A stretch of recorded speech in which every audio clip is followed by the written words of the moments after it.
कि आखिर ये कंपनी खोलने के पीछे वजह क्या रही होगी? महिपाल जी, डायरेक्ट सेलिंग करते करते मेरी अच्छी खासी टीम थी जिस भी कंपनी में मैं काम करता था, लेकिन मैंने पैसे कमाए थे, मैंने गाड़ी भी ली, मैंने बंगला भी लिया, मेरे पास अचीवमेंट भी थी, क्योंकि समझ सकते हो तो मैं एक्स्ट्रा ऑर्डिनरी टैलेंट नहीं कहूंगा, मेहनत है मेरी। लेकिन जो लोग मेरे साथ थे ना, उनका सक्सेस रेशियो बहुत कम था। मान लो मेरे पास 20,000 लोग थे ना, तो उसमें मात्र 20 ही आदमी पैसे कमा रहे थे। ओके।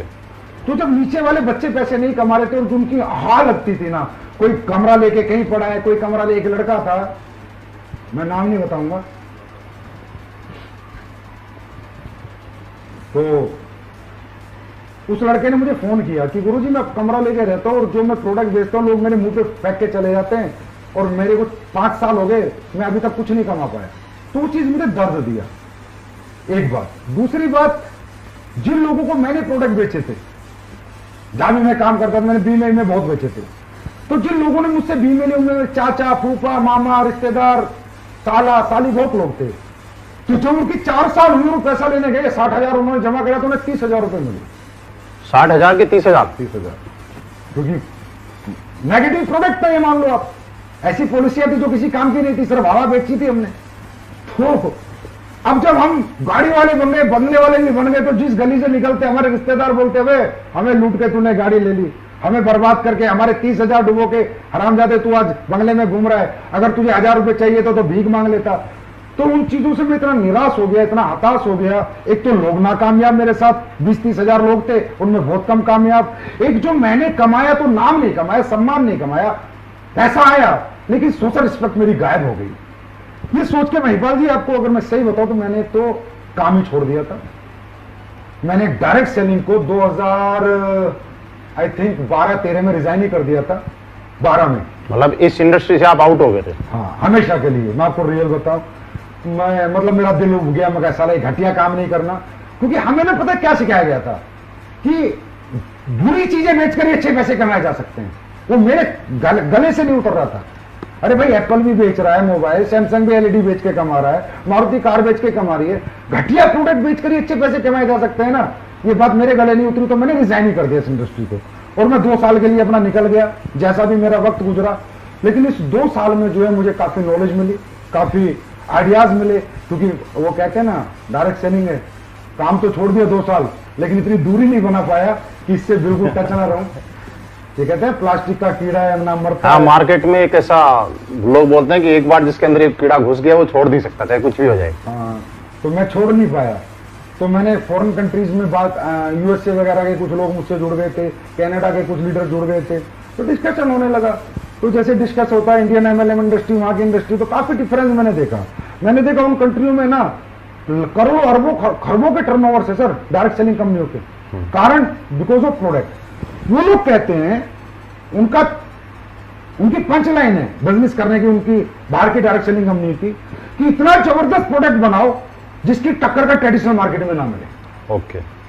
वो कहते हैं कि अगर तुम्हारी क्वालिटी ट्रेडिशनल मार्केट में मिल गई तो तुमने डायरेक्ट सेलिंग कंपनी क्यों बनाई और क्यों प्रोडक्ट बेचे।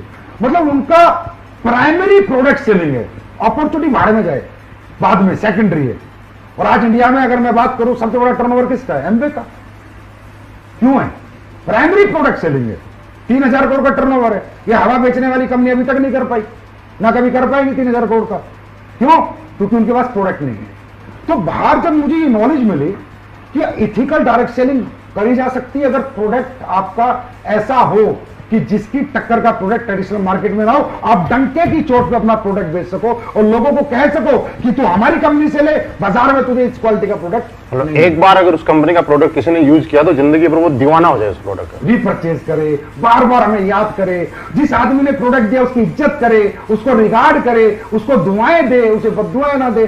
तो जब से मुझे ये बात पता चली कि बुरी चीजें नहीं, अच्छी चीजें बेचकर भी डायरेक्ट सेलिंग हो सकती है, तब फिर मैंने विचार बनाया कि चलो भाई शुरुआत करते हैं। जैसे आपने अभी कहा कि सर आपके मन में लालच तो नहीं था कंपनी बनाने के पीछे, तो महिपाल जी जब मुझे नॉलेज हो गई कि भाई अच्छी प्रोडक्ट भी हैं, दुनिया में अच्छी कंपनियां भी हैं जिनके अच्छे प्रोडक्ट बेचकर आप अच्छे पैसे कमा सकते हो, और नीड के प्रोडक्ट, यूज के प्रोडक्ट, वर्क के प्रोडक्ट। तो मैंने क्या किया आकर कंपनियां सर्च करनी शुरू करी। फॉरेन कंपनी में तो मैं काम नहीं करना चाहता था, तो मैंने इंडियन कंपनी ज्यादातर सर्च करी कि चलो यार अच्छी कंपनी में काम करते हैं। बहुत अच्छी अच्छी कंपनी इंडिया में भी, ऐसी बात नहीं है।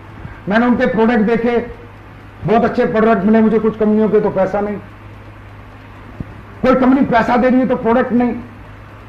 कहीं ना कहीं मुझे उनकी नीयत में वो चीज लगी नहीं जो होनी चाहिए, खोट कहीं ना कहीं दिखा। मतलब सारा प्रोडक्ट अच्छा है तो कंडीशन इतना, कंडीशनल प्लान इतना है कि पैसा नहीं दे रहे, और पैसा दे रहे हैं तो प्रोडक्ट के नाम पे कूड़ा कचरा दे रहे हैं। तो फिर मैं हताश हो गया। मतलब इंडिया की कोई कंपनी मैंने नहीं छोड़ी, कंपनियां बहुत अच्छी हैं, लेकिन मैं कह सकता हूं मेरे विचारों पे वो खरी नहीं उतरी। तो मैंने सारी कंपनी ट्राई करी है महिपाल जी, कोई छोड़ी नहीं। मैं नेटवर्किंग करना चाहता था, मैं कंपनी कभी नहीं खोलना चाहता था। ये बात मैं सबको बता रहा हूं, मैं कभी जिंदगी में कंपनी खोलना नहीं चाहता था, क्योंकि कंपनी खोलना एक नेटवर्कर का काम ही नहीं है। मैं एक मोटिवेटर था, एक ट्रेनर था, एक लीडर था। मुझे पैसिव इनकम में जो मजा आता, किसी कंपनी में काम करके 10-20 लाख का नेटवर्क बना के जो आज मैं जिंदगी जी रहा होता, आज वो नहीं जीता। आज लाखों लायबिलिटीज मेरे ऊपर है। मैं पहले भी जानता था, इतना मैच्योर था कि कंपनी बनाना अपने आप में बहुत बड़ी जिम्मेदारी है, बहुत बड़ा प्रेशर है। आपको हर दिन हर घंटे फोकस रहना पड़ेगा। आप कभी भी कंपनी मालिक होकर पैसिव इनकम नहीं ले सकते। तो महिपाल जी मैं कंपनी नहीं बनाना चाहता था। मतलब आपका कंपनी बनाने का कोई मकसद नहीं था? बिल्कुल नहीं। ये कंपनी मैं ऐसा समझ सकता हूं कि चाहत में नहीं, मजबूरी में बनी है।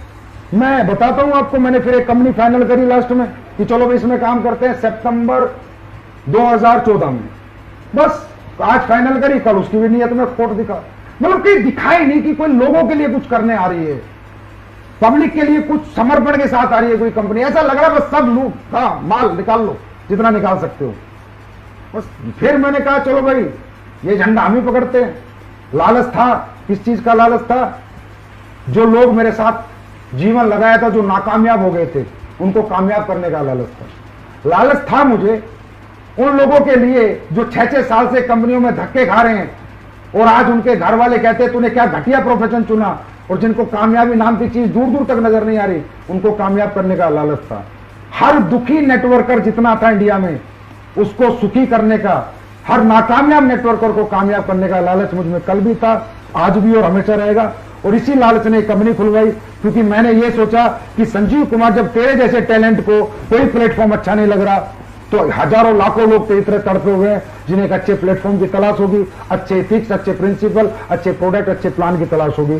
तब मैंने झंडा उठाया और 6 साल से आप लोगों के साथ लेके चल रहा हूं।